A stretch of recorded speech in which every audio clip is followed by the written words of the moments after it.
ஃப்ளிப்கார்ட்டில் அம்மா வீட்டுக்காக கொஞ்சம் மளிகை பொருள் ஆர்டர் பண்ணியிருந்தேன். மதியம் 1 மணிக்கு மேலே தான் ஷெட்யூல் கொடுத்துருந்தேன். கரெக்டாக 4 o'clock எனக்கு டெலிவரி பண்ணாங்க. நான் ஃப்ளிப்கார்ட்டில் என்னென்ன வாங்கினேன் தான் இன்றைக்கி உங்கள்கிட்ட ஷேர் பண்ண போகிறேன். இதெல்லாம் தான் நான் வாங்கின பொருட்கள்.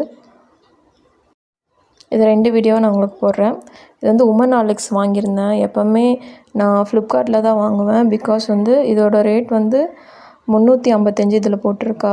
கடையில் வாங்கினீங்கன்னா அதே ரேட் தான் வரும். பட் இங்கே வந்து நான் 257 ரூபாய்க்கு வாங்கினேன். 2 வாங்கினேன். ஒன்று எங்கள் அம்மாவுக்காகவும் எங்கள் மாமியாருக்காகவும் வாங்கினேன். உமன் ஹார்லிக்ஸ் வாங்கினீங்கன்னா எப்போவுமே கேரமல் ஃப்ளேவர் வாங்கிக்கோங்க. மேலே அந்த ஆரஞ்சு கலரில் இருக்கும். நெக்ஸ்ட் வந்து அந்த மேகி தான்.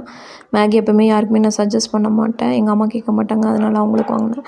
90 ரூபா 80 ருபீஸ்க்கு வாங்கினேன். நெக்ஸ்ட்டு ஸ்டே ஃப்ரீ தான். ஸ்டே ஃப்ரீ வந்து 275 ரூபா.